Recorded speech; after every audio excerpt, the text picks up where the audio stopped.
Hi there! Over the past year, Kobo has completely refreshed their entire lineup of e-readers. As you can see, there's quite a lot of them. In this video, if you're in the market for a new Kobo, whether it's for yourself or a gift for somebody else, I'm going to help you decide which one is best based on your needs. Alright, let's get started with the first Kobo in the lineup, and that is the Kobo Nia. This is the only device I have over here that I would not recommend buying. It is because it's old now, it hasn't been updated in quite a while. It's a good chance we'll be getting a refresh very soon. The only time I would recommend getting the Kobo Nia is if you're on a very tight budget or if the Kobo Nia is on sale. It's the cheapest Kobo you can buy at a retail price of $99 US, but oftentimes they put this device on sale. Now, putting aside the age of the device, the features are also very outdated. In terms of the screen resolution, it only has a 212 ppi resolution. When you compare that against 300 ppi, the industry standard, it's definitely not as crisp when you're reading on it. It has a 6-inch screen, which is not that bad. I like the small form factor of it for sure. What I don't like though is there's no warm light or dark mode, so reading at night on this Kobo Nia is not a pleasant experience. It's also missing quite a few other things. There's no USB-C, it's still using micro USB. It only has a 900 megahertz processor, which in comparison to the 1 gigahertz processor is a bit slower. It also has no Bluetooth support, so you cannot listen to audiobooks directly on this Nia. Now, as you can tell, this device is long overdue for a refresh. When they do refresh the Nia, I'm sure it'll be worth the price at that point, but at this point in time, I cannot recommend it. What I would suggest doing is putting $30 extra into your investment and getting the Kobo Clara 2E. Now, the Clara 2E just came out a few months ago as of making this video, and it's the newest addition to the lineup. I have to say it's my favorite Kobo, starting at $129 US.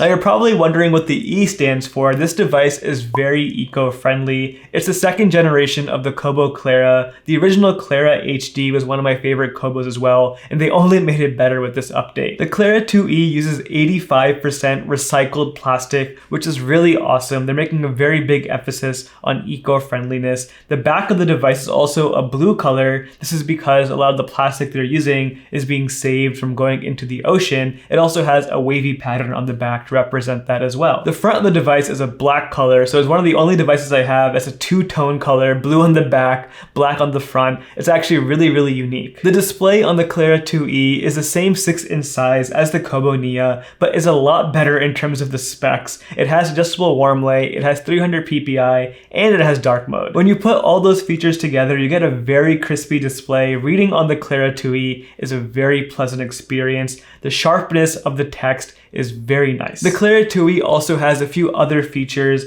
First one being water resistance. If you read in the bath, for example, or in the pool, this would be a really great option for that purpose. The Nia has no water resistance at all. Another very handy feature that could come in use later on is Bluetooth support for audiobooks. You can store audiobooks directly on the Clara and then stream them wirelessly to your headphones over Bluetooth. The device also has 16 gigs of onboard storage, which is 8 more gigabytes than the Kobo Nia. Personally, if you don't use audiobooks like me, you're not going to really care about that extra storage, but it does come in handy for large text files like comic books, for example, or audiobooks. The Clara also has one extra software feature when it compared against the Nia, and that is support for the Pocket app. Pocket is a read it later app where you can save web articles to the Pocket app, and those will automatically appear on your Clara. That's a great way to read things other than books on your Kobo. And lastly, the Clara does have USB-C and a 1 gigahertz processor, so this device is much faster than the Nia. It also has a much easier time being charged. You can use one cable with your laptop, your iPad, as well as your e-reader on the Kobo. Next up, I want to talk about the more premium Kobos. We're entering the next category of devices now, but before I do that, I have a quick note for anyone who likes to read non-fiction books. If you enjoy non-fiction, I want to invite you to join my weekly newsletter called Presently Reading.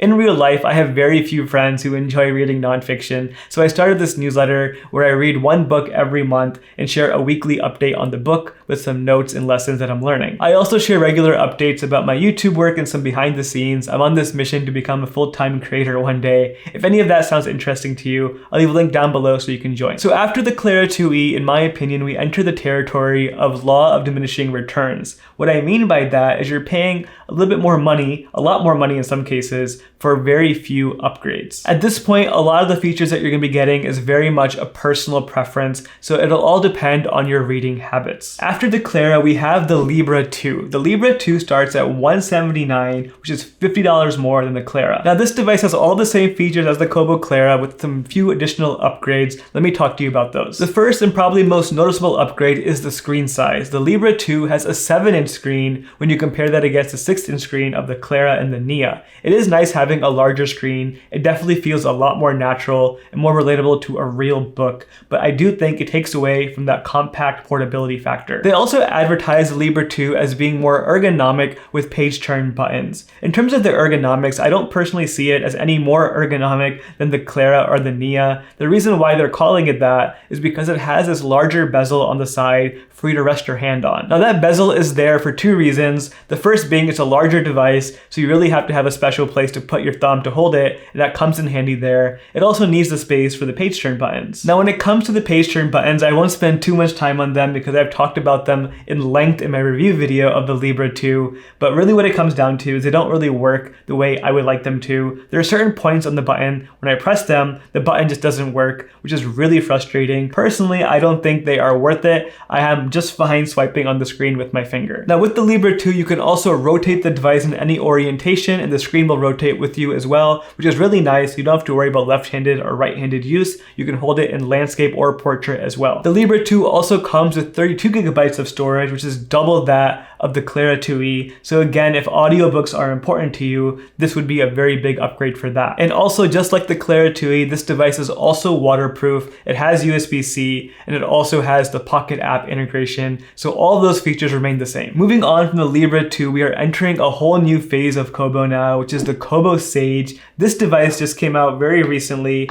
and brings a whole new set of features to the Kobo experience. This is the first device in the lineup where you can now take notes with the stylus. I'll discuss the note-taking features in 1 second, but the first thing you have to know is this device starts at $259, which is a big price increase from the previous models, so we are definitely in the premium section now of the Kobo lineup. Now the Kobo Sage has all the same features as the Kobo Libra 2, with a few additional upgrades. The first one being an even larger display. This Kobo Sage has an 8-inch screen. Now that is 1 inch larger than the Kobo Libra 2, 2 inches larger than the Clara and the Nia. I have a few mixed feelings about this display. It is really nice. I love reading on it. It feels very portable to the point where I can still travel around with it, but not too big where I need to put it in a backpack or something like that. And also, I love how the screen still has 300 ppi resolution, warm light, and dark mode. When you put all those things together, it makes for a very pleasant reading experience. It just feels so natural to read on. It feels very much like a real book that you're holding in your hands with that giant screen size.